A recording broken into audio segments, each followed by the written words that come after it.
Donc, sans plus tarder, parce qu'on a vu avec les pépiniéristes juste avant que finalement c'était assez dense, quoi. Il y a beaucoup de questions. On a commencé un peu en retard, donc on va tout de suite s'y mettre.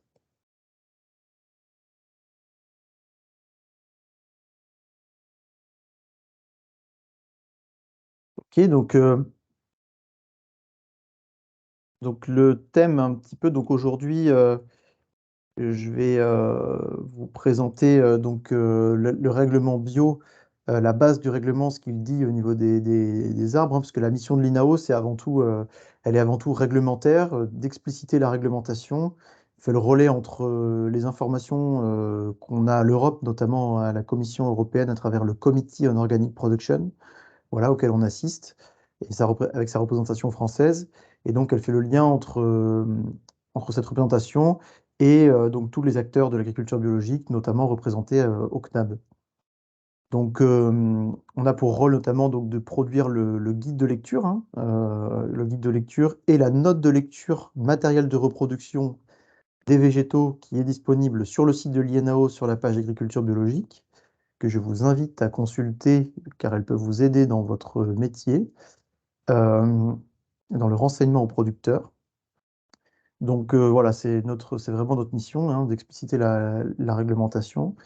Donc je vais vous présenter un petit peu l'état des lieux de cette réglementation et les nouveautés qu'il y a eu avec l'acte délégué 2022-474 qui est paru en mars 2022. Je vais vous expliquer ou vous réexpliquer certainement, si vous ne la connaissez pas, le fonctionnement de notre base de données, qui est un outil réglementaire, hein, qui est défini dans le règlement bio, donc le 2018-848, qui a été mis en place dès le 1er janvier 2022, ce nouveau règlement bio. Donc cette base de données, c'est un outil euh, voilà, que chaque État membre, dont chaque État membre doit disposer. On a eu la question à l'autre webinaire, tous les États membres n'en disposent pas. Le minimum syndical, le minimum réglementaire, plutôt pour être tout à fait précis, c'est avoir une liste des variétés et des espèces disponibles ou non disponibles. Voilà. Donc cette liste, c'est pas forcément une base de données, en tout cas, il faut qu'elle soit disponible quelque part sur Internet, quoi. Donc nous, on a une base de données comme 10 à 12 pays en Europe. Et on a des groupes d'experts. Ça, c'est pas obligatoire par contre, mais c'est très important et c'est très utile. Et ça, pareil, c'est pas tous les pays européens qui ont des groupes d'experts pour discuter des semences et des plants. Alors, je vais vous présenter le fonctionnement de notre base de données, hein, qui va être un outil que les arboriculteurs vont de plus en plus, dont ils vont de plus en plus avoir besoin au quotidien, enfin au quotidien, en tout cas ponctuellement dans leur métier.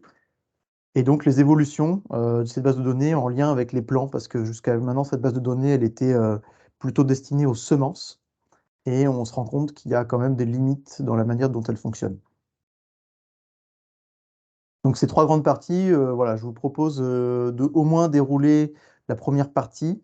Vous allez voir qu'elles sont toutes connectées et qu'il y a potentiellement des questions qui seront répondues dans les autres parties, mais voilà, en faire une pause à la fin de la première partie pour prendre une première série de questions.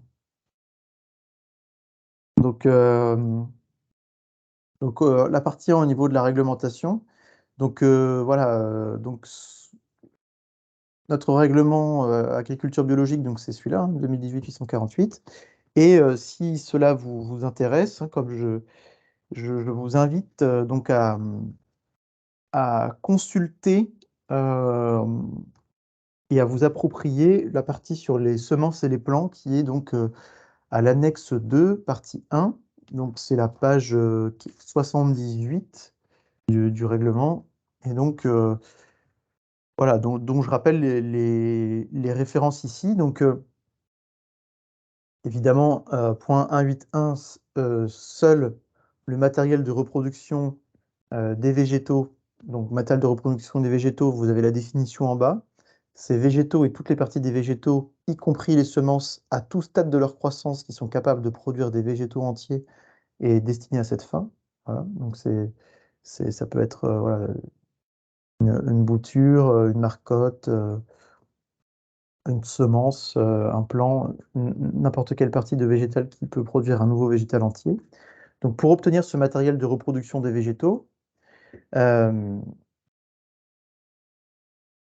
donc seul le non, alors attendez, donc le matériel, le MRV, on va dire, on va l'appeler MRV. Seul le MRV bio peut être utilisé pour la production de végétaux et de produits végétaux autres que du MRV. Donc en fait, c'est une, voilà, pour ceux qui n'ont pas forcément l'habitude du règlement, c'est que c'est une définition exclusive, hein. Donc c'est-à-dire que autre que du MRV, c'est-à-dire en fait des fruits, c'est tout ce qui n'est pas du MRV, donc des fruits, des couverts végétaux, des feuilles, enfin tout, voilà, tout ce qui n'est pas destiné à être du matériel de reproduction, donc doit être bio. Et par contre, donc, pour obtenir ce MRV bio, qui est destiné donc à produire des fruits, etc., dans notre cas, hein, on va illustrer bien sûr. Donc pour obtenir ce MRV bio, la plante mère et d'autres plantes destinées à la production de MRV doivent avoir été produites conformément au présent règlement pendant au moins une génération pour les cultures annuelles, ou s'il s'agit de cultures pérennes pendant au moins une génération au cours de 2 périodes de croissance. Voilà, alors, ça signifie quoi? Je vais vous montrer un schéma explicatif juste après. Et ça signifie que, bah, par exemple, dans le cas de la semence, vous pouvez partir d'une semence de base non biologique. Cette semence de base, elle a été donc conduite en bio et vous pouvez avoir des semences commerciales bio puisque la génération, la fructification a eu lieu en bio. Donc, et s'il s'agit de cultures pérennes, euh, donc vous pouvez obtenir du MRV issu de plantes mères qui ont suivi une génération et 2 périodes de croissance. Donc, c'est-à-dire une période de croissance, une fructification et une autre période de croissance. Voilà. Et donc, la nouveauté, en fait, si vous voulez, il y avait quand même quelques difficultés avec ce règlement, puisque les plantes mères, pour qu'elles puissent être conduites pendant 2 générations et pendant une génération et 2 périodes de croissance en bio, il faut qu'elles respectent le principe de la culture en sol, hein, donc le lien au sol. Et donc, en fait, classiquement, la plupart des plants sont produits à partir de MRV qui provient de serres contrôlées, notamment pour être exempt de maladies et de ravageurs, voilà, pour qu'on soit sûr que le plan obtenu final respecte un certain nombre de certifications, enfin en tout cas pour la masse des plants. Il y a une recherche c'est pas obligatoire, mais c'est très recherché. Et en fait, ce règlement, tel qu'il était, posait un certain nombre de soucis au secteur de la pépinière, qui a fait remonter ses doléances au niveau européen. Et donc, la Commission européenne et le Committee on Organic Production a répondu à travers un acte délégué, hein. Donc, l'acte délégué donc 2022-474. Euh, donc, acte délégué qui souligne dans ses considérants, hein, donc les considérants, cet acte délégué, si vous tapez la référence sur Internet, vous pourrez le trouver. Vous pourrez trouver, donc, il sera en 2 parties. Donc, d'une part, les considérants, donc qui expliquent pourquoi finalement il a été mis en place. Donc, il y a une série de 12 considérants et finalement les articles réglementaires qui ont été modifiés. Donc ces articles réglementaires, c'est vrai que c'est quelque chose que j'ai pas dit à l'autre groupe, mais c'est assez intéressant de le savoir, moi je trouve.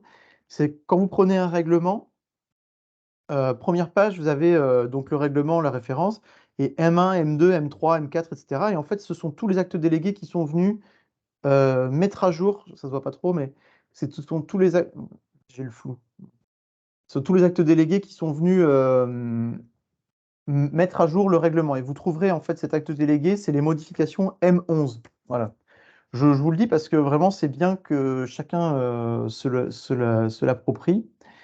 Si ça vous intéresse, voilà, je fais un peu de pédagogie. Euh, donc, euh, donc voilà. Donc ensuite, donc, qu'est-ce qu'il dit cet acte délégué dans les considérants? Il dit que finalement, la contrainte sanitaire est difficile à tenir en lien avec le principe de culture en sol et qu'afin de faciliter le développement des pépinières, de ce secteur de production hautement spécialisé, Il introduit, on va prendre le point numéro 2, le point numéro 1 nous intéresse un peu moins, mais il introduit la possibilité d'utiliser en bio, pour la production de plants bio, des MRV non biologiques, et ce, par autorisation, par dérogation ou autorisation générale. Par dérogation ou autorisation générale, délivrée par l'INAO, c'est-à-dire par nous, par moi. Par moi, in fine, hein. Voilà, je ne suis pas omnipotent, mais en tout cas, c'est par l'INAO. Et donc, l'objectif, c'est de permettre la création progressive de pépiniéristes, étant donné toutes ces difficultés, notamment la conjonction entre certification sanitaire, notamment certification CTIFL par exemple, ou encore d'autres certifications de qualité qui peuvent exister, et la certification bio. Voilà, il y a une concurrence qui fait que c'est assez difficile d'avoir des plans bio de A à Z. Je vais vous montrer donc voilà, de manière peut-être plus visuelle sur un schéma. Donc, classiquement, pour produire un plan bio, pour un pépiniériste, il est nécessaire de partir d'une plante mère de porte-greffe ou d'une plante mère de greffon bio, desquels nous allons prélever du matériel de reproduction des porte-greffes ou des greffons bio pour, in fine, greffer et faire croître ce futur plant en bio, donc obtenir un plan bio. On retrouve également finalement ce qui était expliqué dans le règlement, hein, qui est qu'en fait, l'exigence minimale, si on part d'une plante mère non bio, c'est qu'elle ait suivi 2 périodes de croissance et une génération en bio. Et à partir de là, on pourra prélever du matériel de reproduction pour ensuite avoir un greffé soudé et le faire croître en bio. Voilà, pour avoir un plan bio. Donc euh, c'est ce que dit le règlement de base. Donc vous pouvez partir d'un matériel non bio et finalement le convertir pendant 2 périodes de croissance et une génération. Et donc, ce qui est venu apporter l'acte délégué, donc l'article qu'il a ajouté dans le règlement, c'est le point 1.8.6, voilà, 1.8.6. Et donc, en fait, cet article, qu'est-ce qu'il dit? Il dit qu'on peut partir d'une plante mère non biologique et voilà, et ou, hein, c'est-à-dire que vous pourriez avoir une partie bio, une partie pas bio, mais à partir du moment où il y a une partie pas bio, eh bien, vous aurez besoin d'une autorisation. Et donc, par autorisation, c'est pas accordé de fait, mais la commission semences et plants du CNAB euh, s'est prononcée en faveur de cette autorisation le 10 janvier. Voilà. Donc, les organismes certificateurs, s'ils ne le sont pas encore au courant, le seront très, très, très prochainement. Normalement, le relais a été fait, mais parfois, il y a le temps que ça arrive à l'auditeur, ça ne l'est pas encore. Euh, donc, euh, par autorisation au point 1.8.6, on peut partir de plantes mères de porte-greffes ou de greffons non bio, desquels on va prélever du matériel de reproduction non biologique pour finalement les greffer et les faire croître sur une parcelle bio chez un pépiniériste bio. Voilà. Et donc cette dernière étape, pour produire un scion, un jeune plant de quelques mois ou alors un plant de 2-3 ans, selon les itinéraires de culture, il n'y a pas de durée minimale de croissance prévue par le règlement. Donc, à partir du moment où il a grandi sur une parcelle en bio pour produire le plan sera bio. Voilà, donc ça pose bien évidemment un tas de questions en termes de concurrence par rapport au plan qui, lui, sera produit en bio de A à Z. Euh, et au début, pour l'anecdote, l'INAO s'était plutôt positionné sur une lecture du règlement différenciante. La manière dont est présentée la chose dans le règlement nous invite à hiérarchiser le plan bio par rapport au plan A8.6, par rapport au plan en conversion, par exemple.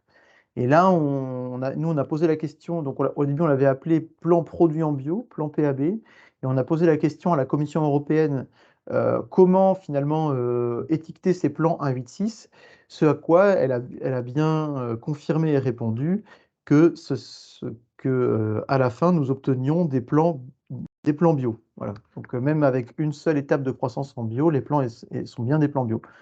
Donc après, c'est à l'INAO d'autoriser de manière judicieuse, en fonction des capacités de production des pépiniéristes, autoriser de manière judicieuse la production, voilà, ou non, la production à partir de matériel non bio. C'est possible de poser une question? C'est juste pour savoir Ouais, l'autorisation générale, elle est faite pour durer? Elle a été, établie ouais. en vue d'une pérennité ou? Alors, pour l'instant, la durée est indéterminée. Voilà. Après, je vais y revenir, je vais vous répondre juste après, promis. Je vous réponds juste après, mais pour l'instant, c'est indéterminé.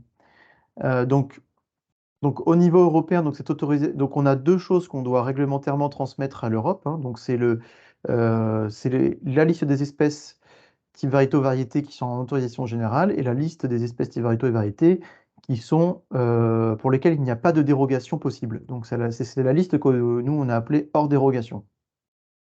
Donc, vous pouvez retrouver cette liste sur la base de données semence-biologique.org dans la foire en question. Donc au niveau français, par déduction, par négatif, nous avons créé la liste dérogations possibles. Donc, c'est la liste des espèces pour lesquelles on peut obtenir une dérogation en cas de disponibilité insuffisante en qualité ou en quantité. Voilà, je vous reprends les termes du règlement, hein. Et la liste écran d'alerte, qui est une liste d'espèces type variété ou variété pour lesquelles on s'attend à ce que dans 3 à 5 ans, on passe hors dérogation. Voilà.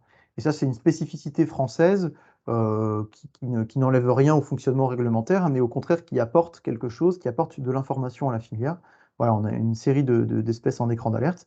Et donc, d'ailleurs, je vous invite, hein, comme j'ai invité l'autre groupe, parce que souvent il y a des sujets connectés, il y a des agriculteurs qui sont sur différentes productions, à aller découvrir ce qui se fait du côté de Live Seed, hein, Live Seed et Live Seeding, qui est le nouveau programme mis en place à l'échelle européenne, voilà, pour développer l'utilisation de semences biologiques à l'échelle européenne. Et donc ce système français, notamment écran d'alerte, a été souligné, voilà, pour sa pertinence et son utilité. Comme je vous le disais, tous les pays européens n'ont pas de base de données, n'ont pas forcément beaucoup d'espèces hors dérogation. Et en fait, finalement, ben, chaque pays, voilà, aménage ses dispositions dérogatoires selon l'état des lieux voilà, de sa filière semencière, quoi. Voilà, donc je vous invite vraiment à aller découvrir leurs travaux parce que c'est très très utile pour comprendre, voilà, pour élucider certaines questions. Voilà. Et donc, je vous réponds juste après, Madame Corroyer. Simplement pour dire que pour l'instant, les espèces arboricoles pérennes et pérennes à cycle long sont en autorisation générale avec nécessité de renseigner les quantités souhaitées. Ils sont gérés par euh, CTIFL et France Agrimaire. Les petits fruits, les PPAM pérennes sont gérés par SEMAE et donc la dérogation est possible. C'est plutôt un statut de dérogation possible à demander à l'avance, voilà. Et puis donc les semences de grande culture sont selon les statuts hors dérogation, écran d'alerte ou dérogation possible. Et les plantules de culture annuelle donc ne sont pas réglementairement inclus sur la base de données. Voilà, donc de toute façon, la dérogation est impossible en fait. La dérogation est possible sur les semences, mais pas sur les plantules. Voilà. Donc ça va répondre un petit peu à votre question. Donc les plants arbo et vignes sont en autorisation générale jusque juillet 2023. Voilà, c'est ce qui est inscrit sur la base depuis le début de l'année dernière. Donc jusqu'en juillet 2023. Ensuite, il faudra demander une dérogation. Donc pour l'instant, il y a pas, faut pas la demander à l'avance. On s'est rendu compte que ce système avait ses limites, demander la dérogation à l'avance, notamment parce qu'on demandait aussi il y avait des pratiques différentes, on avait demandé aux organismes certificateurs de demander des attestations, voilà, de deux pépiniéristes à l'avance, comme quoi ils ne pouvaient pas produire en bio pour avoir la dérogation, mais bon, c'est assez facile d'avoir ces attestations, il vaut mieux se le dire. Et c'est assez contraignant de demander 18 mois à l'avance. Il y a beaucoup d'incompréhension. Donc, pour l'instant, on va abandonner ce système pour les plans Arbo sur la dérogation possible. Et donc, il y aura juste une dérogation à demander et à présenter à l'organisme certificateur à partir de juillet 2023 si on souhaite planter des plants non bio. Voilà. Et donc, par contre, pour les matériels de reproduction issus de plantes mères non bio, donc ça, c'est plutôt à destination des pépiniéristes, ces matériels-là sont en autorisation générale, étant donné qu'ils sont considérés vraiment clairement comme indisponibles sur le territoire. Et donc, pour faciliter l'accès à des boutures, pour ensuite créer des pépinières bio et mettre en conversion des parcelles bio et créer des arbres, voilà, des plants bio. Néanmoins, néanmoins, il y a un point réglementaire qui nous impose bien d'enregistrer la quantité de plants non bio utilisés en autorisation générale, donc que ce soit des plants ou des MRV issus de plantes mères non bio. Il faut aller sur la base de données et aller dans porte-greffe non bio ou greffon non bio et enregistrer les quantités utilisées. Je vais vous présenter comment on fait pour enregistrer ces quantités juste après dans l'onglet fonctionnement de la base de données. C'est important pour nous parce que ça correspond à l'identification des besoins en bio et voilà, c'est une information précieuse pour les filières. Voilà, donc j'en ai fini pour cette première partie du règlement et je suis tout à fait disposé à revenir sur certains points si besoin.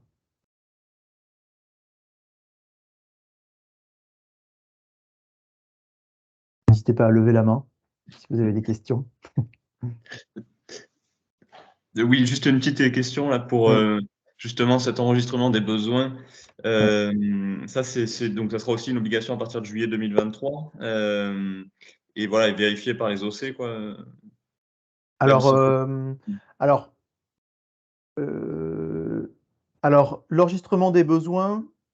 Alors, pour l'instant, on va dire, on fait preuve de. Jusqu'à maintenant, en fait, l'info, il faut dire que notre communication a été un peu difficile et normalement, même depuis cette saison, il aurait fallu enregistrer les besoins de la part des arboriculteurs, mais il n'y a pas de sanctions associées, si vous voulez. Il n'y a pas de manquement, pas d'avertissement. Si on le fait pas, c'est pas grave, mais c'est intéressant quand même. Tout le monde a intérêt à ce qu'on le fasse, mais si on le fait Ok, pas, il n'y a pas de manquement, quoi. ok. Merci. C'est notamment pour ça qu'on ne prolonge pas l'autorisation générale sur les plans, déjà parce qu'il pourrait y avoir des plans bio qui arrivent sur le marché, mais aussi parce que comme ça, on aura une idée des dérogations qui sont demandées. Voilà, ce sera ça. Par contre, la dérogation, c'est vraiment obligatoire de demander la dérogation. Mhm. Voilà. Merci. Après, pour compléter un peu, c'est vrai que c'est intéressant, comme c'était indiqué dans la diapositive, de faire cette demande pour qu'on ait une idée de la demande du marché, sur quelles espèces, sur quels porte-greffes éventuellement, sur quelles variétés, pour qu'on ait une visibilité, pour prioriser éventuellement soit des travaux à faire en pépinière pour faire évoluer l'offre et mieux l'adapter à la demande des producteurs, quoi. Donc, c'est quand même l'intérêt, même s'il n'y a pas de sanction, d'avoir une visibilité encore une fois, sur cette demande, quoi. Oui, tout à fait.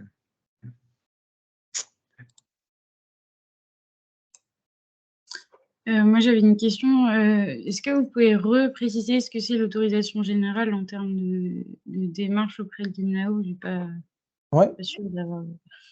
Alors, donc en fait, on a plusieurs niveaux dérogatoires, si on peut dire, hein. C'est donc le premier niveau, l'autorisation générale, ça correspond au fait qu'en fait, on considère qu'il n'y a aucune disponibilité sur le territoire, en quantité ou en qualité. Voilà, on considère que sur cette espèce ou ce type variétal, ou cette variété éventuellement, mais on ne travaille pas vraiment au niveau de la variété en général. Sur cette espèce, il n'y a aucune disponibilité, donc finalement, il n'y a pas besoin pour l'arboriculteur de faire de dérogation, voilà, de demander de dérogation. L'autorisation est accordée de facto, quoi. Après, donc, le niveau dérogatoire suivant, c'est la dérogation possible. Donc là, il y a une disponibilité variétale, mais qui est insuffisante. Voilà, soit en quantité, soit en qualité. Et à ce moment-là, on va le voir après comment ça marche pour les semences sur la base de données. À ce moment-là, on peut demander une dérogation en cas d'absence, quoi. Donc c'est la même chose pour l'écran d'alerte, hein. Sauf que c'est juste quelque chose qui prévient que bientôt on sera hors dérogation. Et donc, le statut hors dérogation, donc c'est le point, si vous souhaitez le retrouver, hein, si ça vous intéresse, vous pouvez le retrouver au 1857 donc, du règlement que j'ai présenté précédemment. Et donc, c'est une liste des espèces type variété ou variété pour lesquelles voilà, on considère que la disponibilité est suffisante dans une majorité de variétés en quantité et en qualité. Donc, et à ce moment-là, on n'accorde pas de dérogation, sauf cas exceptionnel. OK. Merci. C'est Donc bon? oui, donc pour autorisation générale, il n'y a pas de démarche à faire auprès de l'INAO ni de l'organisme certificateur. Voilà, sauf, comme on disait juste avant, d'enregistrer les besoins sur la base de Oui. données. Ouais. Voilà, donc on invite, même s'il n'y a pas de sanction, on invite à le faire. OK. Merci. Je vois J'ai une Samuel qui a une j'ai une- question. Ouais. J'ai une question, donc je suis pépiniériste et donc je m'interrogeais en fait sur la commercialisation de greffons, de baguettes de greffage plutôt, ou de baguettes de bouturage auprès de professionnels, parce que notamment en fait des vergers en conversion, en fait des producteurs qui veulent chercher des variétés qui sont plus modernes et plus adaptées au bio. Si moi en fait j'ai des greffons disponibles, donc du MRV, matériel de reproduction végétatif, dans la base de données, j'essaie de chercher là depuis tout à l'heure en fait sur la base de données, voir si c'était différencié le plan greffé de la baguette. Ouais. Mm. Ça, c'est au niveau qualitatif. Je pense que c'est intéressant pour des producteurs que d'avoir du matériel de reproduction, puisque pas mal de vergers autour de chez moi, certains en fait pratiquent le greffage en place ou le surgreffage. Ouais, ouais. Oui, tout à fait. Alors ça, ce sera quelque chose qu'on doit impérativement voir avec le CTIFL. Et vous verrez dans la suite de la présentation sur le fonctionnement de la base de données qu'on est en cours de travail avec eux sur ce point-là, sur la définition de ce qui doit être intégré à la base de données. Mais il me semble que déjà, si vous tapez, attends, regardez, je vais vous montrer, je vais vous l'afficher à l'écran rapidement, puis après, je devrais continuer ma présentation pour ne pas me faire surprendre comme avant. Euh, donc là, par exemple, vous allez sur la base de données, hein, voilà, donc semencebiologie.org. Normalement, si vous tapez par exemple porte-greffe, vous allez trouver beaucoup de porte-greffes, voilà, cerisier. Mhm. Bon, il y a pas tout, puisque en fait, c'est. Attendez, je vais. Hop. Vous, vous pouvez demander une réclamation au fur et à mesure, les gens demandent des réclamations pour que leur variété soit intégrée. Voilà, et alors après, si vous tapez greffon, euh, est-ce qu'on va en trouver? Non, alors il n'y en a pas, mais ça fait partie des choses qu'on peut intégrer à la base en tout cas. Voilà, ça fait partie des choses qu'on peut intégrer à la base et qui seront certainement très utiles, en effet, à mettre à disposition des arboriculteurs, quoi.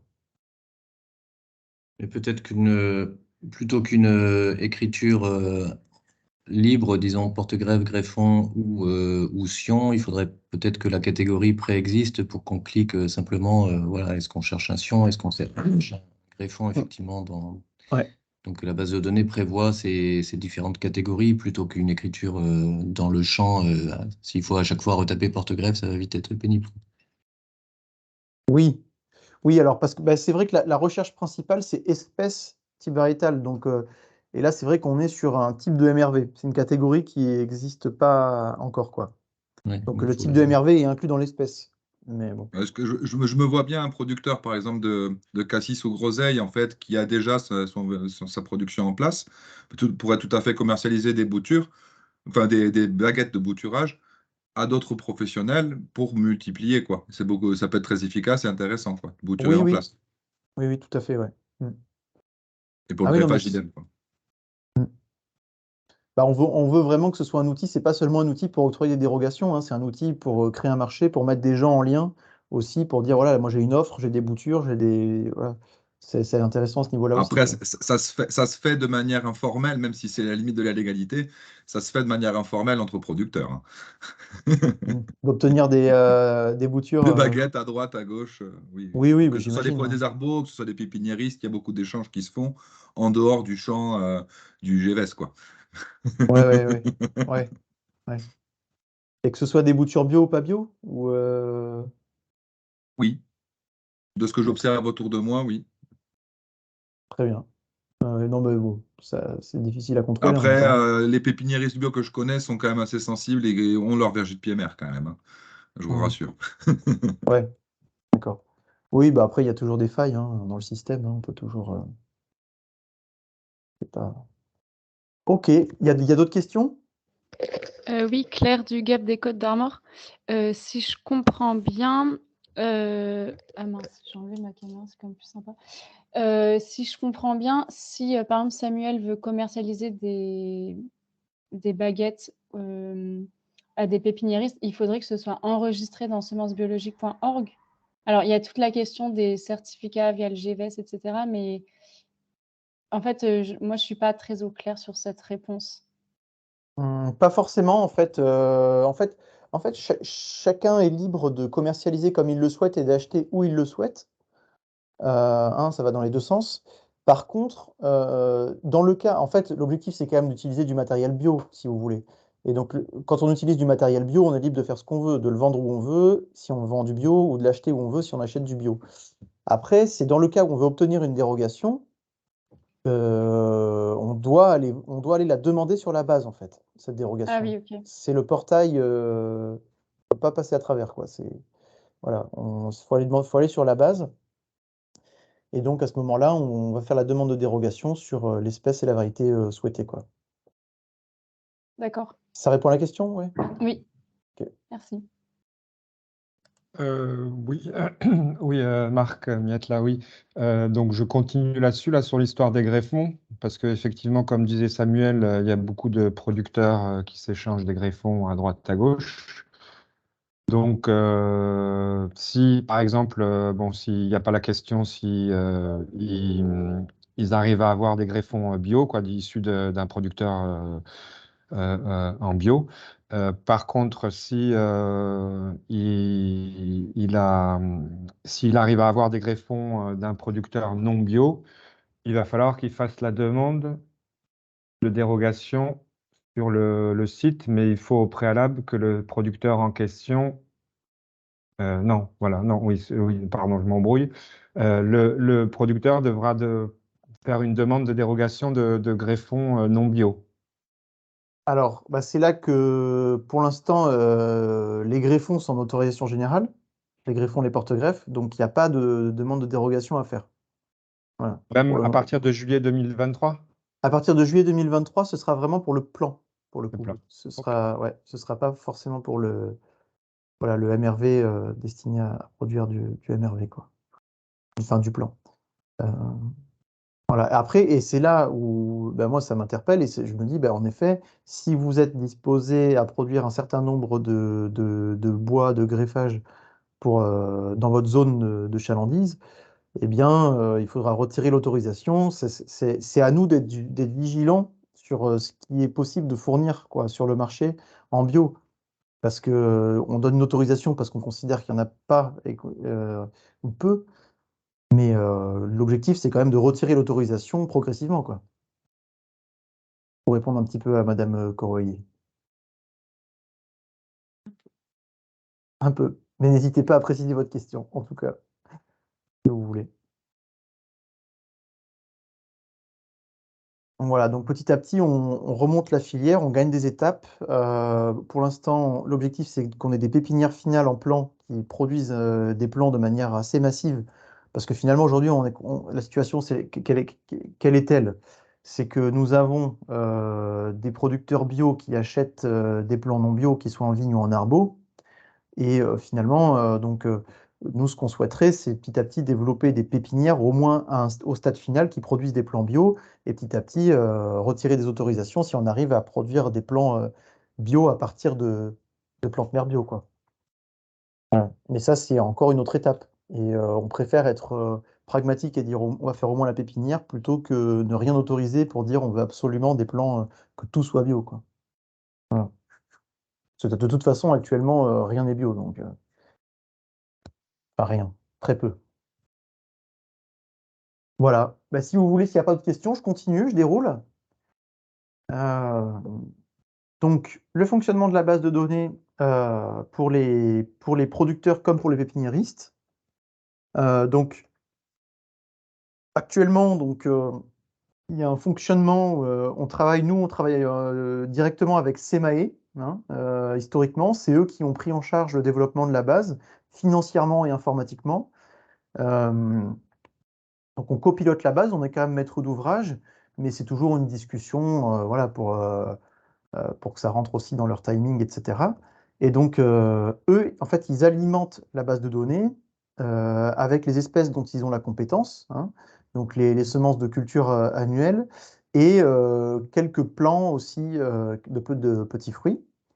Et donc, ce qui est en train de se jouer, là, c'est une convention de partenariat avec le CTIFL Interfel, les deux, et France Agrimaire. Voilà, le CTIFL, d'ailleurs, intervenant en tant que voilà, pour le compte d'Interfel, en tant qu'exécutant d'Interfel, et France Agrimaire pour les espèces viticoles, voilà, pour la vigne. Donc ces deux partenaires vont petit à petit donc seront les interlocuteurs pour alimenter la base sur les différents matériels et donc pour réguler aussi parfois l'offre. Donc le site actuellement, c'est semencesbiologiques.org.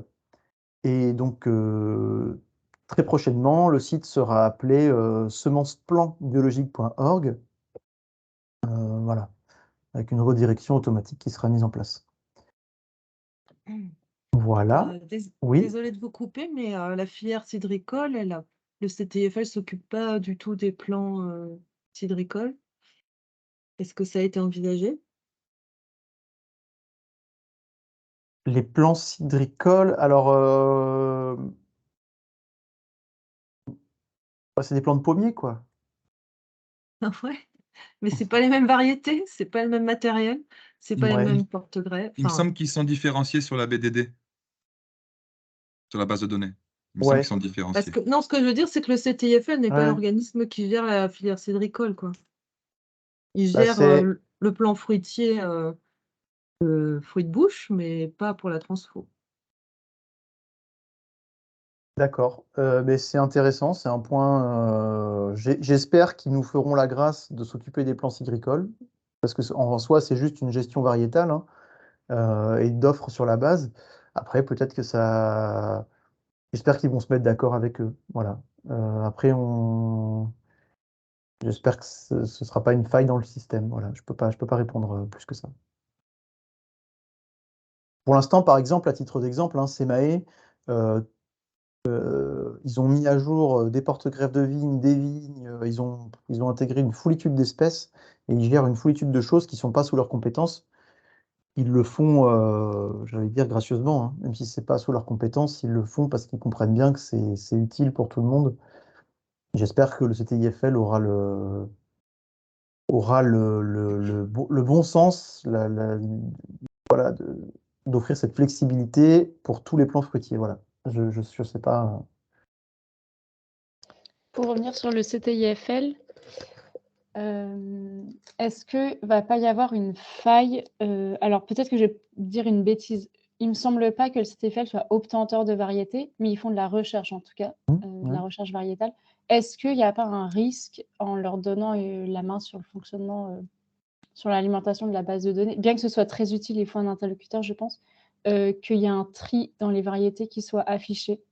Je pense entre autres, enfin, je sais pas, qui sélectionnent volontairement, que certaines variétés soient sélectionnées par un organisme ou un autre via le CTIFL et que ça crée des limites. Ouais. Alors j'avoue que je suis plus compétent sur les semences que sur les plants. Mais je pense que c'est la même chose, hein, ça marche pareil. Sur les variétés, comme vous le savez, sont inscrites sur des catalogues officiels des variétés. Et donc, les variétés qui ne sont pas définies officiellement par ce catalogue ne pourront pas être inscrites sur la base. Oui, mais il y a certaines variétés que tous les producteurs ne peuvent pas acquérir. Je pense aux variétés club, entre autres. Oui. Alors là, c'est vrai que les variétés club, et puis il y en a beaucoup en plus en arbo, il me semble, c'est quand même un secteur qui est assez, comme ça, qui se différencie pas. Alors, la question finalement, c'est est-ce que ils vont accepter d'inscrire des variétés club qui sont pas dans leur champ, quoi. Enfin, peut-être. Oui, normalement, ils n'ont pas trop de, enfin, ils n'ont pas de raison de refuser. Enfin, c'est pas leur compétence. Ils n'ont pas à sélectionner, quoi. À partir du moment où la variété est inscrite en France ou en Europe, ils n'ont pas à discriminer telle ou telle variété, quoi. Parce Ok. que parce que la variété, elle est club chez le multiplicateur. Mais est-ce qu'elle est club enfin, j'imagine qu'il y a des cas différents, mais l'arboriculteur, il faut qu'il puisse avoir accès à la variété.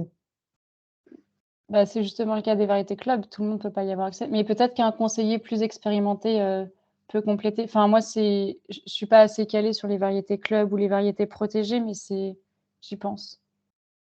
Je sais pas si Marc ou Anne-Laure peuvent compléter. Bah, après, effectivement, oui, les variétés club, de ce que j'en sais, effectivement, comment dire, ça va être multiplié. Si j'ai les bonnes informations, en fait, le pépiniériste en question, parce que c'est souvent, bon, c'est lié à des centres de recherche, mais ils ont contractualisé à des pépiniéristes qui multiplient les sillons, quoi, qui multiplient. Et donc, ça va être disponible que chez un seul pépiniériste, de ce que j'en sais, de ce que j'ai compris, de ce que j'en sais. Donc, effectivement, il faut que ce pépiniériste, si on les veut en bio, il faut qu'il ait une parcelle en bio de multiplication. En Je général, sais pas c'est pas si des j'ai répondu. variétés qui vont trop vers la bio, quoi. Non plus. C'est pour Bon, des après, filières s'il y a professionnelles, donc je pense.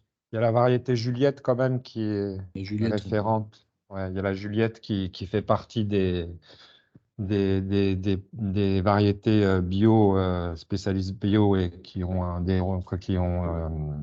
royalties derrière. Mais bon, voilà ce que j'en sais. Après, je sais pas. Mais si une variété n'est pas inscrite sur la base, elle passe automatiquement en autorisation générale.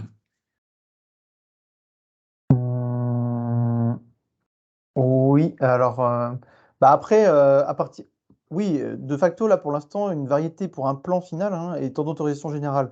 Après, à partir de juillet 2023, il faudra demander une dérogation, même si elle n'est pas sur la base. Et si elle n'est pas sur la base, il y a un outil que je vais vous le présenter juste là. Il faudra demander une réclamation, il faudra faire une demande de réclamation pour que la variété soit inscrite sur la base, si jamais elle n'y est pas. Voilà. Bon, on dit au revoir, Madame Corroyer. Voilà. Je vous propose qu'on continue, qu'on déroule, et puis qu'on prenne le reste des questions à la fin de la présentation. Donc justement, pour parler de cette base, donc là, vous voyez, ça c'est pour les arboriculteurs, c'est ce qu'ils vont avoir besoin, c'est là où ils vont avoir besoin d'aller à partir de juillet 2023 pour pouvoir demander une dérogation. Donc, créer un compte demandeur, il y a plusieurs modules sur la base. En tout cas, il y a le module demandeur. Tout est expliqué en arrivant sur la base, mais voilà. Et donc, vous retrouverez dans le menu les dérogations que vous avez demandées, les besoins que vous avez exprimés, et voilà, vos informations personnelles. C'est très simple, très intuitif. Normalement, il y a peu de difficultés sur l'utilisation de cette base. Voilà, donc. Pour ceux qui connaissent éventuellement, parce qu'ils sont aussi, voilà, ils utilisent des semences par ailleurs. Donc, pour le cas des espèces hors dérogation, vous faites votre recherche. Par exemple, le maïs, c'est hors dérogation. Donc, ça veut dire que vous êtes obligé d'utiliser la variété les variétés qui sont présentes, parce qu'on considère qu'elles sont suffisamment présentes partout sur le territoire. Voilà, jusque-là, pas de difficulté. Pour les espèces en dérogation possible, par contre, par exemple, voilà, on prend le cas du framboisier, s'il y a des disponibilités sur certaines variétés, vous devez cliquer et donc ça vous met en lien avec un fournisseur et donc après vous appelez le fournisseur et voilà, vous lui achetez.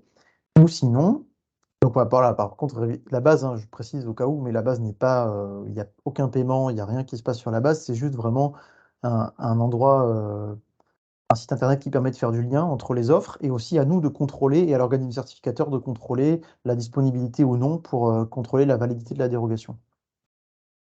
Donc après, voilà, s'il n'y a pas d'offre, donc ça sera écrit aucune offre sur certaines, voilà.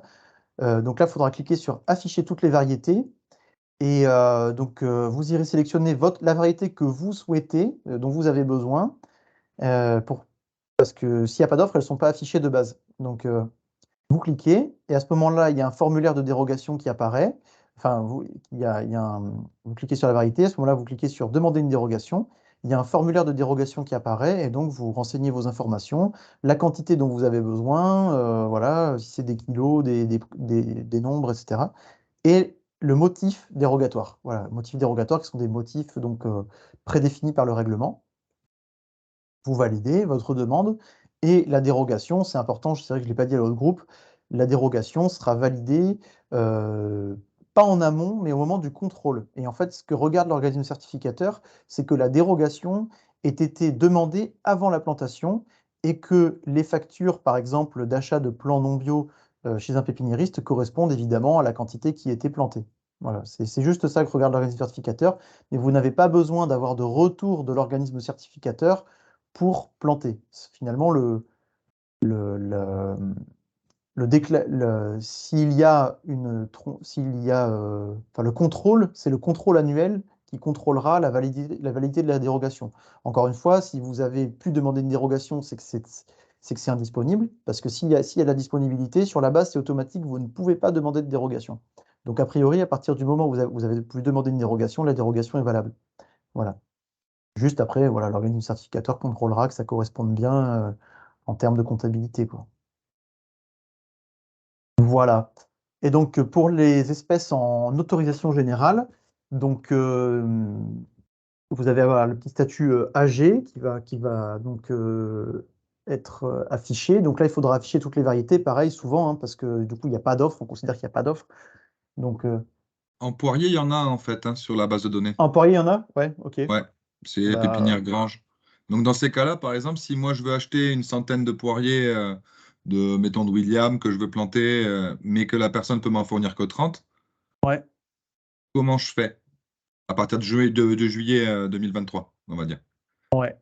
Je dois acheter les 30 et ensuite compléter avec du conventionnel ou un autre fournisseur bio qui ne s'est pas présenté?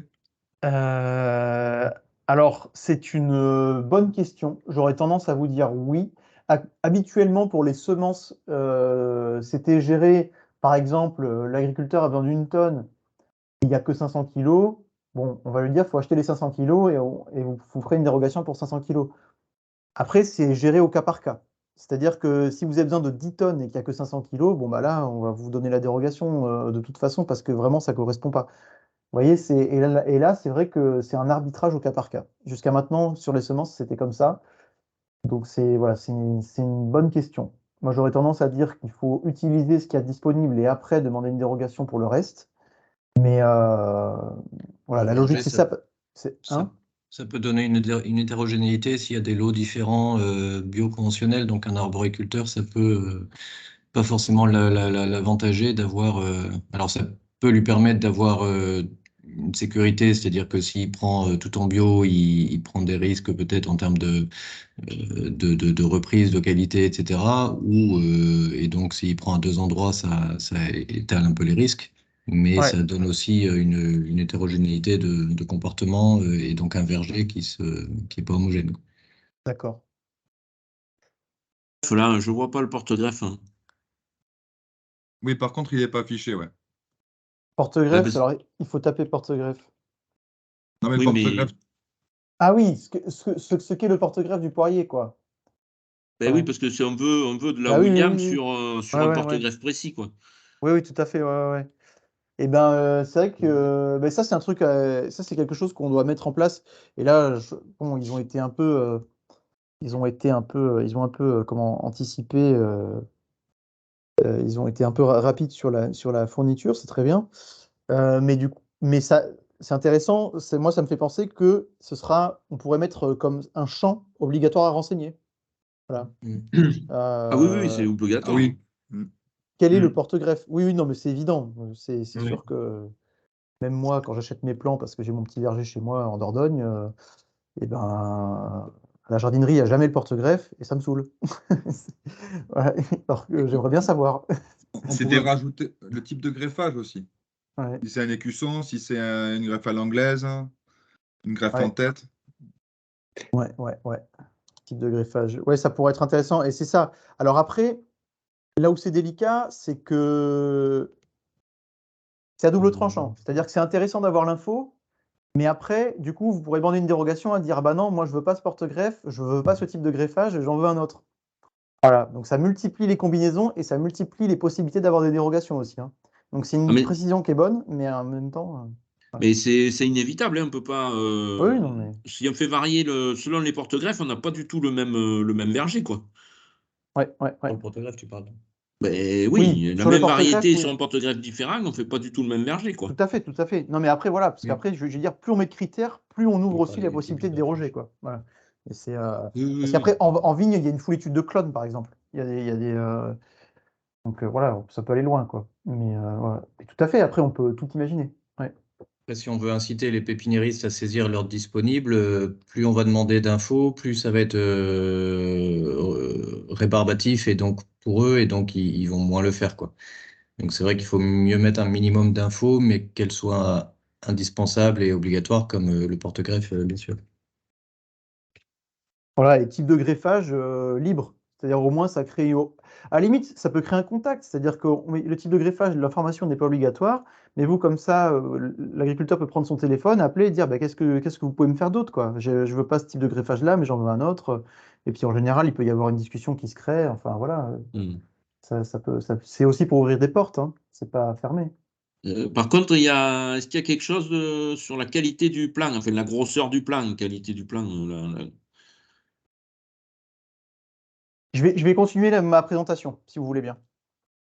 Je répondrai après. Donc, sur l'autorisation générale, euh, vous renseignez, s'il n'y a aucune offre, vous cliquez sur la variété, et là, au lieu d'avoir une demande de dérogation, vous avez la rubrique enregistrer le besoin. OK.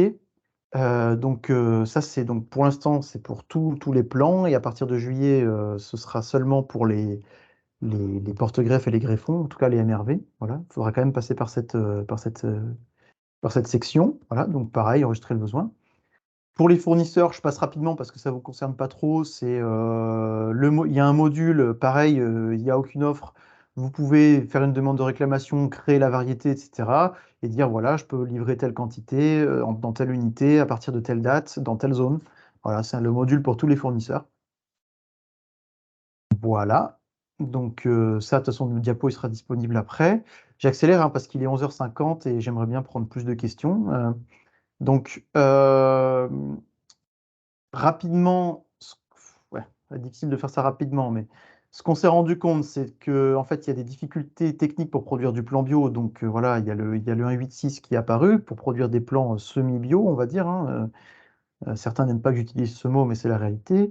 Donc, l'offre en plan bio reste très insuffisante, voilà, en quantité. Donc, c'est pour ça qu'on a mis tout ça en place. Et donc, c'est un peu ce qu'on évoquait juste avant, il y a un contrôle difficile de l'adéquation qualitative entre l'offre et la demande. Voilà. C'est-à-dire que vous allez avoir des types très précis de plans sur le marché, mais une demande qui différera légèrement. Et donc finalement, pour nous, à l'INAO, pour l'agriculture biologique, c'est comment développer une offre en plan bio tout en permettant les dérogations. Parce que ce qui nous intéresse, c'est quand même de développer les filières fruitières. Et le plus important, c'est la production de fruits bio en parcelle. Voilà, après, si on peut avoir des plans bio, c'est mieux. Si on ne peut pas en avoir, tant pis. Voilà, donc il faut quand même permettre des dérogations. Donc, voilà. Donc, à partir de là, on se retrouve avec une base de données qui est assez imparfaite et des divergences d'intérêts hein, pour intégrer ces plans bio sur la base de données. Donc, l'INAO doit favoriser l'utilisation de l'offre disponible, hein. Par exemple, voilà, on a vu l'offre du poirier, bah, il va falloir qu'on trouve un moyen de favoriser parce que pour l'instant, c'est en autorisation générale, donc finalement, l'offre est présente, mais finalement, c'est la bonne volonté des arboriculteurs de se fournir chez ce monsieur. Voilà, si c'est un homme d'ailleurs.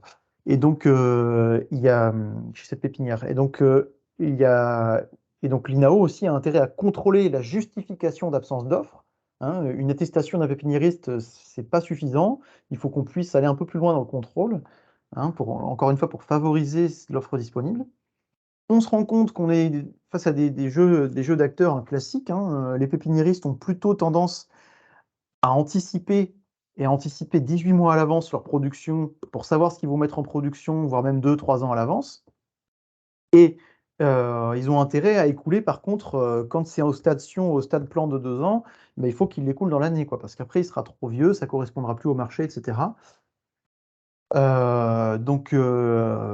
Et l'agriculteur, lui, par contre, voilà, outre le fait qu'il recherche évidemment une relation de confiance avec ses pépiniéristes, et là où c'est pas évident d'acheter sur une base de données à distance des plants bio, comme ça peut l'être pour la semence, parce que la semence, c'est des critères standardisés qui peuvent être achetés de la même manière partout.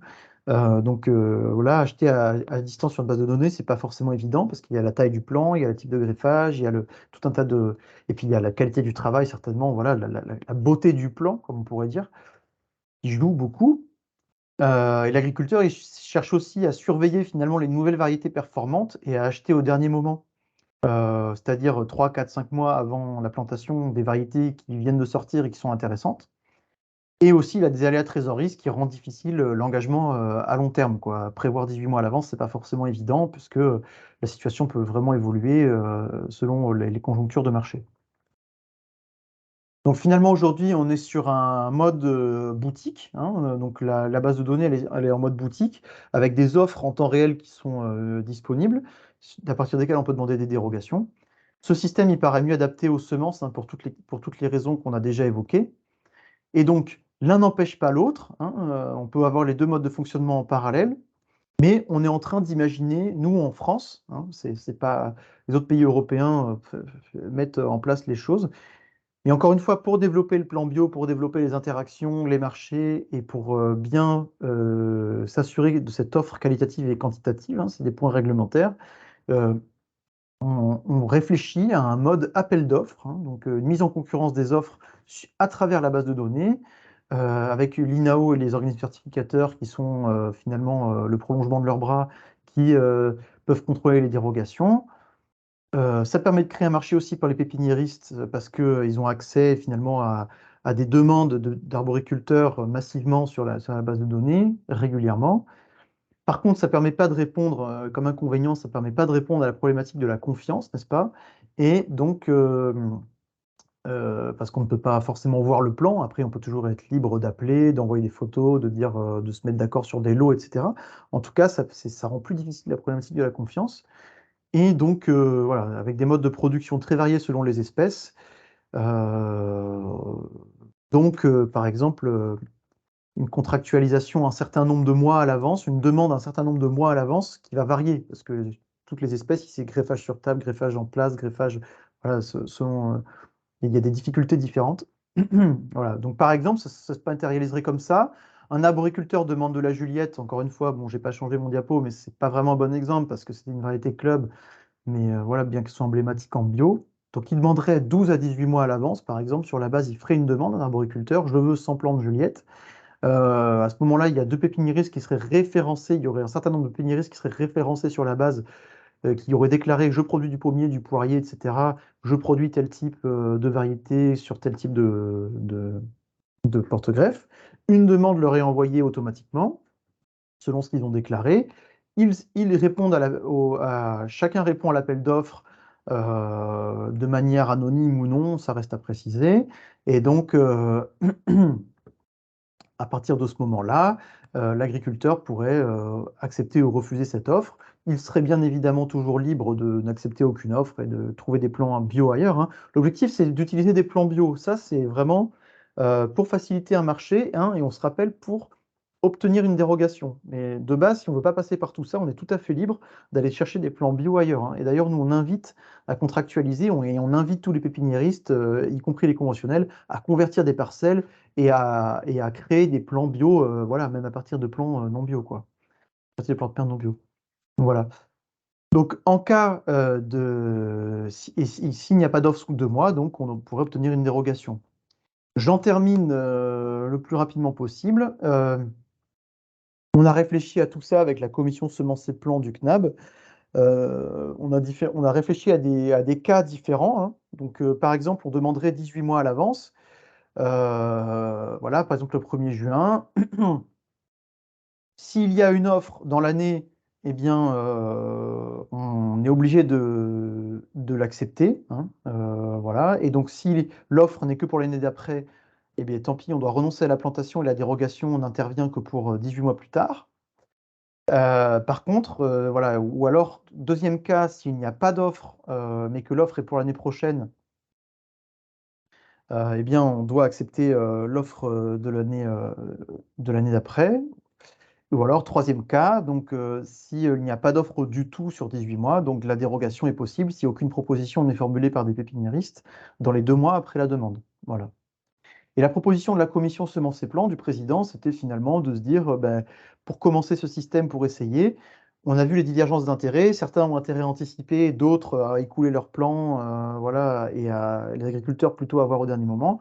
Dans un premier temps, pour mettre en place le système et pour s'approprier, on s'est dit pourquoi pas, par exemple, proposer une offre, enfin, faire un appel d'offres du côté de l'arboriculteur pour une offre dans l'année. Et s'il n'y a aucune offre dans l'année, hein, par exemple d'ici le mois de décembre avant la plantation, à ce moment-là, on pourra avoir une dérogation voilà, pour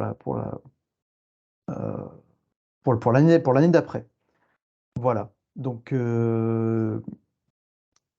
voilà, j'en ai terminé.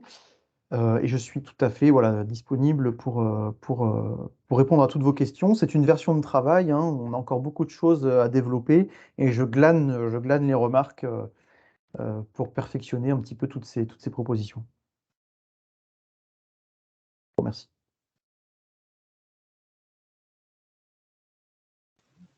Bon, alors moi, je prends la main. Oui. J'avais une petite question. Donc moi, je me lance cette année, donc c'est un petit peu difficile aussi d'avoir du recul sur ce qui s'est passé avant. Ou, voilà. Ce que je constate, c'est que je n'ai pas pu acheter tous mes porte-greffes en bio cette année. J'imagine qu'il y a une offre grandissante et que le fournisseur n'a pas du tout les moyens de fournir pour tout le monde. Je me posais la question pour l'année prochaine. Donc, vous avez une plateforme où vous voulez qu'on mette nos besoins pour pouvoir anticiper la production sur on va dire sur les années à venir. Mais Ouais. la réglementation, elle est censée changer d'ici 12 à 15 ans. Vous voulez que les plants bio soient réellement entièrement bio. Qu'est-ce que vous allez mettre en œuvre pour que la production soit grandissante? Parce que moi, je viens de m'installer. Moi, je ne sais pas quels critères il a. Beaufort Jeune Plant, je pense que c'est un des seuls à produire du porte-greffe bio. C'est quoi ces critères? Pourquoi il me vendrait plus à moi qu'à un autre?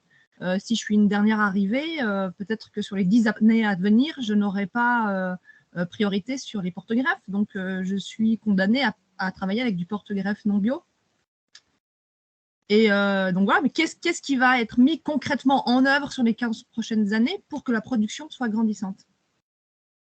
Ben, je vous invite à vous retourner vers vos fédérations, hein, vers Interfel, vers Verdir, et à vous lier entre vous pour faire porter votre voix, pour faire grandir la production de porte-greffes bio. Voilà. Attendez, c'est qui ça? C'est ma première réponse. Voilà, parce que moi, je suis juste autorité compétente et réglementaire. Et en fait, finalement, j'outrepasse un tout petit peu mon rôle dans le sens où c'est pas à moi de développer la filière. On est volontaire pour développer les filières, mais nous, on est juste là pour l'aspect réglementaire, quoi, hein. Faut quand même s'en rappeler, quoi. Ah oui. Mais alors, redites-moi juste, vous avez dit de me tourner vers Verdir ou? ouais, Verdir, Virginie Odo, qui était là tout à l'heure au premier webinaire, ou encore, je sais pas, Interfel, enfin, qui est un syndicat, quoi.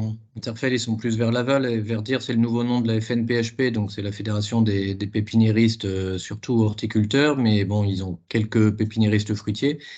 Mais c'est vrai que il y aurait besoin d'une fédération qui représente tous les pépiniéristes fruitiers indépendants avec qui on interagit. Je pense que sur le terrain, effectivement, il y a besoin de rencontres pour partager les pratiques entre ce que peut faire Beaufort Jeune Plant et les autres pépinières. Il y a besoin d'expérimenter dans les différentes pépinières pour avancer sur les pratiques. Donc là, avec quelques collègues, dont Marc Miette et quelques pépiniéristes. On va travailler sur un programme d'expérimentation qu'on va déposer au ministère de l'Agriculture mi-février pour travailler certaines thématiques. Évidemment, on ne pourra pas tout travailler et notamment pas la problématique de la production de porte-greffes en bio. Mais ça, c'est typiquement un truc que les pépiniéristes doivent travailler entre eux pour faire du partage d'expérience, pour aller voir comment ça se fait concrètement en France ou à l'étranger, pour redévelopper du savoir-faire.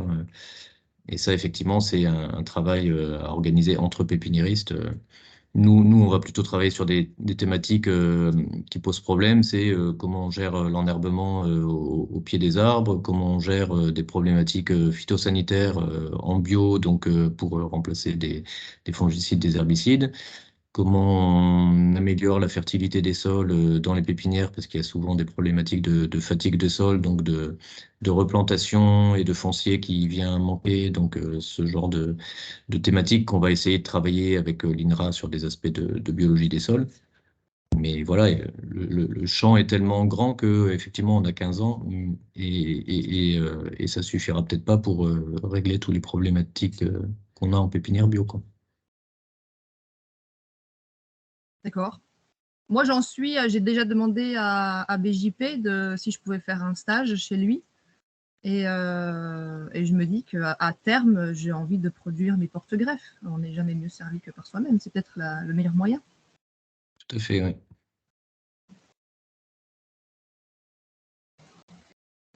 Tu pourrais adhérer à Nature et Progrès comme ça plus facilement si tu le souhaites. Mais moi, je revenais sur les bases de données en fait étrangères en fait dont nous avez parlé au précédent webinaire, et que, à mon avis, ça serait très pertinent qu'on puisse y avoir accès. Alors, au moins, moi, je ne maîtrise pas l'allemand. Je sais qu'il y a des pépinières bio de porte-greffes en Allemagne. Il y en a aussi en Hollande, apparemment, mais je ne connais pas les structures. Et c'est vrai que s'il y a des bases de données documentaires, en fait, où on peut savoir qu'il y a ça, nous, on peut se fournir d'ores et déjà en bio. Et à partir de là, ça susciterait aussi un marché. C'est-à-dire que si moi, je sais me fournir, derrière, après, eh ben, je peux dire, j'ai ma demande aussi sur la base de données française, mais je me fournis ailleurs. Donc, c'est quand vous voulez les cocos, quoi. Voilà. Et ça peut être la même chose, en fait, au niveau des variétés fruitières. Alors, c'est sûr que c'est lourd parce que ça nous rajoute. Moi, j'ai créé mon catalogue, le rendre public avec mon site internet. Je dois le développer aussi quasiment pareil si je veux vendre aux professionnels. Si c'est aussi c'est une niche aussi de commercialisation, hein. C'est à voir, ça se réfléchit, quoi. Mais en tout cas, y avoir accès, moi je serais très heureux. Vous, au niveau réglementaire et tout ça, au niveau de l'INAO, est-ce que vous auriez des moyens en fait d'échanger avec d'autres structures? Ça serait très pertinent que nous puissions y avoir accès en tant qu'arboriculteur ou pépiniériste, à mon avis. Non, mais la question est bonne, hein. La question est très très bonne. Je pense que, alors justement, j'ai assisté à un webinaire là, avec le programme Live Seeding, voilà, dont j'ai parlé un petit peu succinctement sur voilà, qui traite du sujet des semences et des plants en Europe, des semences et des plants bio et des bases de données bio en Europe. Et en fait, il y a un outil qui a été développé par les Allemands, je crois, par le FIBEL, mais qui est à destination de toute l'Europe, qui s'appelle Router Database. Et en fait, Router Database, je ne peux pas vous dire le fonctionnement exact parce que j'ai eu l'info il y a 2 jours et je n'ai pas eu le temps de bien regarder. Mais en fait, Router Database, c'est justement, ça sert à ça. Ça sert à mettre en lien les offres au niveau européen. Parce que pour les semences, il y a des petites espèces, on va dire, sur lesquelles on a des mêmes problèmes. C'est-à-dire que les semenciers ne veulent pas développer de semences bio parce que le marché est trop petit dans chaque pays. Et donc, mais par contre, s'ils savaient qu'ils avaient un marché européen avec une base où ils pourraient écouler des semences au niveau européen, ça serait super intéressant, enfin, ça serait plus intéressant pour eux, quoi. Donc, c'est un peu le même truc, c'est-à-dire que là, on pourrait avoir en effet du MRV disponible sur la Router Database au niveau européen, quoi. Et après, ça reste la Router Database, pour le coup, par contre, c'est une démarche volontaire. C'est-à-dire que si les Hollandais ou les Italiens, ils veulent mettre des porte-greffes sur la Router Database, c'est libre à eux, quoi. Mais c'est pas obligatoire. Live Seeding, c'est un projet sur culture potagère essentiellement, ou culture annuelle, donc je ne sais pas si la base de données européenne est calibrée pour les pérennes. Bah après, c'est vrai, mais en même temps, le règlement, c'est pour toutes les espèces, quoi, hein. Donc, c'est vrai que je sais pas comment ils flèchent, je sais pas comment ils flèchent leur développement, parce qu'ils ont des sous, hein, pour faire ça, hein. Ils ont des sous pour développer leur base là, routeur database. Je, je, je sais pas comment, euh, je sais pas comment ça marche, mais, euh, mais normalement, c'est pour référencer tous les MRV, hein. Il n'y a pas de, voilà. C'est vrai que historiquement, c'est quand même les semences qui sont, voilà, parce que c'est les semences historiquement qui, même depuis l'ancien règlement, qui étaient concernées par ces bases de données. Ah, et là, ça devient difficile. Non, C'est mais, en allemand. non, non, mais il y a, il y a possibilité de mettre en français. Ah, Voilà, ouais.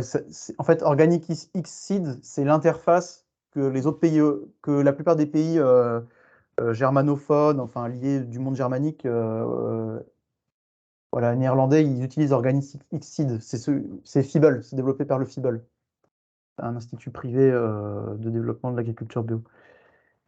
Bon, après, faudrait se renseigner, quoi. Faudrait que je regarde. Je vous dis, j'ai pas investigué, quoi. Je sais pas, recherche d'un fournisseur de matériel, voilà. Pays, nom, espèce, regardons, il n'y a rien. Mais c'est vraiment très récent, hein. Je sais pas, pays, par exemple, imaginons, on regarde, je sais pas, France. Non, il n'y a rien. Il y a rien. Mais c'est vraiment très récent. Ils nous ont fait la présentation récemment. En tout cas, pour dire que c'est un outil qui a vocation à être développé, quoi. Pour mettre en lien, c'est déjà pas mal. C'est un début, quoi. On peut pousser dans ce sens s'il y a des demandes pour justement mettre en lien, avoir des porte-greffes ou vendre des porte-greffes ailleurs, quoi. à ce moment-là, ne vaudrait-il pas mieux développer cet outil-là européen? Moi, je sais que je suis dans le sud de la France, j'aurais peut-être plus de facilité à avoir des plans, je préférerais parce que c'est moins loin d'aller les acheter à Barcelone. Je suis à 3h30 que de les acheter en Anjou, par exemple. Oui, Voilà. oui, oui, bah, de toute façon, c'est les deux, hein, on fera les deux, hein.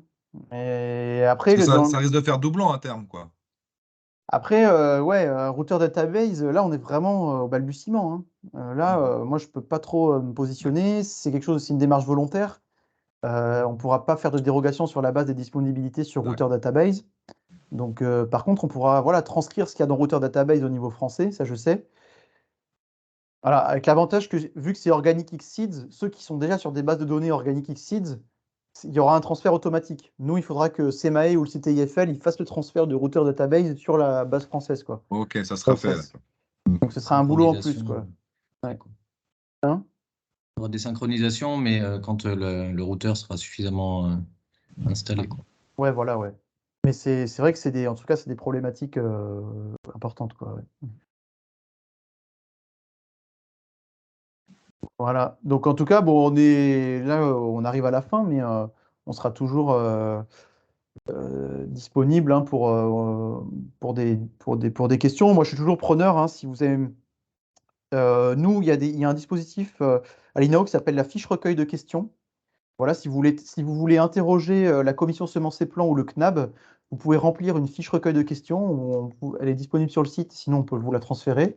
Si vous voulez que le règlement évolue, s'il y a des points réglementaires, outre la compréhension basique qui vous semblent incohérents, si vous avez des propositions pour faire évoluer la base de données, on est tout à fait disposé, outre évidemment les apports de François. Vous avez François comme interlocuteur, mais bon, je ne veux pas le surcharger, qui est dans notre groupe d'experts thématiques arboriculture au sein de la commission semences et plants.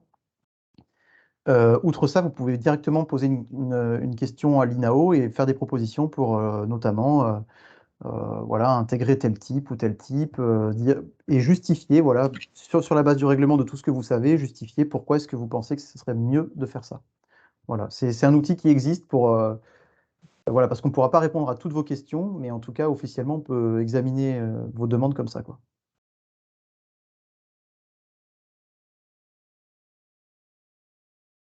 Voilà, une petite dernière question, si jamais, de la part des conseillers, éventuellement, si jamais il y a encore quelques points, n'hésitez pas, hein.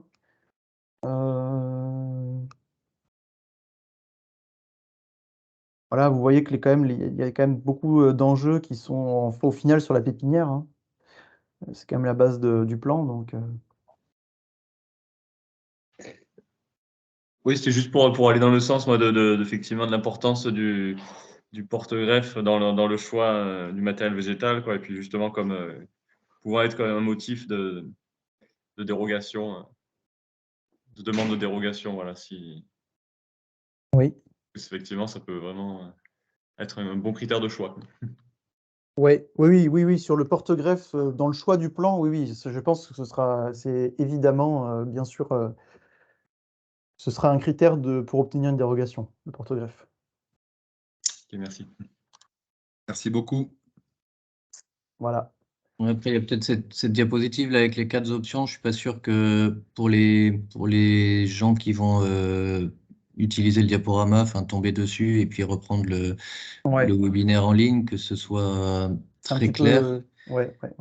Peut-être trouver une autre présentation, une autre forme qui soit peut-être plus claire, notamment entre les options 2, 3 et 4, quoi. Bien préciser que ce sont des scénarios. Ouais. Ouais. Ouais.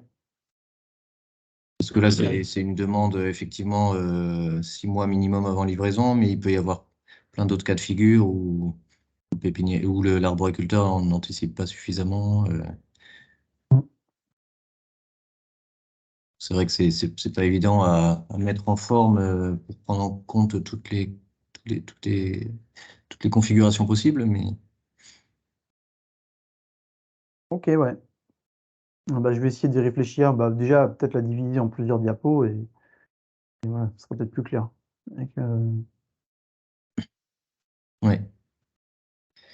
Et simplement une dernière question au niveau. Pardon, je n'ai pas coupé quelqu'un. Oui. Au niveau de l'autorisation générale, vous disiez que ça a changé en juillet 2023.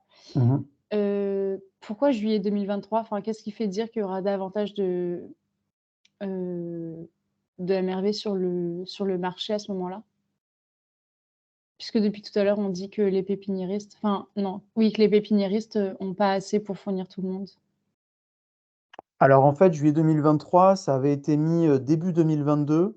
On avait fait cette information sur la base de données dès début 2022 pour inciter à contractualiser parce qu'il allait falloir demander une dérogation 1 an et demi plus tard. Vous voyez, 18 mois plus tard. Donc c'est pour ça que la dérogation, le changement de statut a été placé en juillet 2023. Après, on était encore sur un mode, comme pour les petits fruits, à demander une dérogation de 18 mois à l'avance, avec 2 attestations de la part de pépiniéristes qui ne peuvent pas produire en bio. Donc, avec toutes les limites en fait, qu'on a constatées sur ce système, c'est que c'est compliqué, il y a des pratiques différentes des organismes certificateurs, c'est mal perçu, c'est mal compris, les pourquoi 18 mois à l'avance, pourquoi des attestations, bon, tout ça. Et donc, à la base, on avait mis cette date de 18 mois. On s'était donné 18 mois pour passer en dérogation possible. Voilà, c'est après, voilà un petit peu la raison. Mais ça correspond bien aux évolutions, donc on reste comme ça. Et moi, ce qui m'intéresse sur le mois de juillet, c'est que c'est aussi un moment où les pépiniéristes commencent à savoir à peu près quelle sera leur disponibilité pour l'automne. Et il y aura un délai de 2-3 mois, donc pour que les personnes puissent rechercher ça. À mon avis, c'est pertinent cette date aussi dans ce sens. Ouais. Voilà, donc dès juillet 2023, les poiriers de la pépinière qu'on a vus là seront en dérogation possible. Donc si on ne veut pas cette offre, il faudra demander une dérogation. Et avec la question, en effet, de si j'en veux plus, qu'est-ce qui se passe, quoi. C'est qui reste tout à fait pertinente et que nous, on va ressoulever dans nos groupes d'experts. On va en reparler au groupe d'experts Arbo, on va en reparler. Voilà. C'est l'instance pour parler de ça, en tout cas. Et du choix du porte-greffe aussi. Bon, ça a été dit 2 fois, mais je Oui, le oui. redis une 3e fois. Non, mais ça c'est sûr que ce sera. Ouais. C'est sûr, ouais. Merci. Ok, Bon, merci Julien pour voilà. cet effort. Une question de Jimmy, peut-être? Oui, pour revenir sur les greffons, de ne pas oublier la question, parce qu'on a déjà été confronté à ce problème cette année avec des organismes certificateurs qui demandaient du coup l'origine des greffons et de certifier qu'ils étaient en bio. Du coup, voilà, pas oublier de traiter ce cas ou en tout cas de l'éclaircir. Oui, voilà. Alors ça, c'est un peu, je crois que je ne sais pas si on l'a dit par rapport à ce webinaire, mais on l'a dit en tout cas au webinaire d'avant, c'est qu'en fait, donc la décision de passer en autorisation générale les MRV, là, les greffons, donc greffons porte-greffe, a été prise le 10 janvier. Donc on a des représentants des organismes certificateurs dans notre commission qui doivent relayer l'info théoriquement, mais parfois les organismes certificateurs, le temps que ça arrive à l'auditeur et au chargé de certification, voilà, il y a parfois des couacs, donc n'hésitez pas à revenir vers eux, à leur dire bah, renseignez-vous auprès de l'INAO, les MRV sont en autorisation générale, quoi. Donc les greffons, normalement, sont en autorisation générale. Donc il n'y a pas de raison qu'ils soient refusés. Ok, merci pour l'info. Voilà. Oui, d'ailleurs, je reviens juste sur ce point. J'ai entre-temps envoyé un mail au mec qui m'a fait l'audit d'Écossaire. Et donc, sa réponse, c'est « Merci pour l'information. On n'a malheureusement pas d'informations claires sur la production biologique de plantes fruitiers. » En fait, je suis dans une région d'élevage, principalement. Et donc, lui, ce qu'il se connaît bien, c'est la vache, quoi. Ouais. Ouais, bah là, c'est un peu le problème du certificateur parce que, bon, de toute façon, je vais revenir vers les certificateurs. On va tenter d'être voilà, plus clair et précis, quoi, sur ce point. Mais normalement, ils ont l'info, ils sont censés la faire passer. Bah, disons qu'au moins, maintenant, je sais qu'il va falloir que je ne me fie pas à lui, mais aux recherches que je vais faire de mon côté, quoi. C'est pareil pour les services de protection des végétaux. Ouais. Ok. Les décisions qui sont prises mettent du temps à redescendre. Ouais, mais c'est que sur la reconnaissance des problématiques sanitaires, des fois, on a plus de littérature qu'eux, quoi. C'est normal. C'est notre Ouais. métier, mais eux aussi sont généralistes, et ça, c'est peut-être au niveau de l'enjeu de la certification bio. Le fait d'avoir des généralistes qui connaissent mieux l'élevage et qui vont contrôler de l'arbo, ou de la pépinière, ou de l'horticulture, c'est limite souvent. Au niveau de la qualité de la certification, il me semble que si on veut être rigoureux, d'avoir des gens plus spécialisés en arbo, pépinière, ortie, pour nous en tout cas pépiniéristes bio, je pense que ça peut être plus contraignant de fait, mais en même temps plus légitime. Ouais. Ouais. Je me tire une balle dans le pied parce que je vais être embêté après peut-être. Non, bah non, parce que je pense qu'on a quand même intérêt à bien connaître les filières, quoi. Moi, j'ai une auditrice qui est très pertinente, qui connaît bien le sujet, mais parce qu'elle a 30 ans d'expérience. Ouais. Voilà. Ouais, là, c'est vrai qu'après, bon, c'est des questions de turnover chez les OC, C'est obligatoire. de recrutement. C'est obligatoire. C'est obligatoire de tourner tous les 3 à 5 ans. J'ai eu un questionnaire d'Écossaire qui m'a spécifié ça, quoi. Ouais. Parce qu'il ne faut pas que ce soit toujours le même contrôleur qui vienne, sinon il y a collusion, quoi. Ouais. Je vois. Donc, c'est comment on fait. Les services de protection des végétaux le font bien, ça, par contre. De tourner pour pas qu'il y ait toujours la même personne au niveau des audits. D'accord. Ça peut être à travailler pour le bio. C'est marrant, j'avais l'impression qu'il était là depuis 20 ans. Alors, peut-être pas, mais... Ouais, mais il ne connaît pas ta filière. Non, là, il ne connaît pas ma filière, non, ça c'est clair. Mais il n'y en a pas ici, en fait. Hein. D'ailleurs, je me demande pourquoi je me suis installée vraiment, parce que peut-être qu'il y a une raison qu'il n'y en ait pas. Oh, moi, j'ai fait pareil il y a 10 ans, et t'inquiète, ça ira. Ouais, faut un peu de temps. Voilà, faut un peu de temps pour que ça se développe, mais si tu fais les choses comme tu as l'air de bien les faire, je pense que tu t'en sortiras bien. Non, ce qui m'inquiète, c'est le manque d'eau, parce que c'est de pire en pire ici, et dans le centre France, et voilà, c'est une vraie problématique. Donc, Mais il y a une pépinière dans l'Allier, dans les Combrailles, il me semble aussi. Tu la connais? La pépinière de Lomance? Peut-être, ouais. Mais il ne produit plus de fruitiers. Ah. Il veut m'en acheter. D'accord. C'est bon, tout va bien. Ouais, c'est bon. Bon, on va peut-être clôturer là parce que Julien est au feu depuis 9h ce matin. Merci encore, Julien. Merci à tous. Merci. Ouais, merci beaucoup. Merci bien. Merci à vous. On reste en lien pour avancer et échanger d'une façon ou d'une autre. Ça marche. Super, merci bien. Merci. Bonne journée à tous. Bon week-end, au revoir. Au revoir. Au revoir.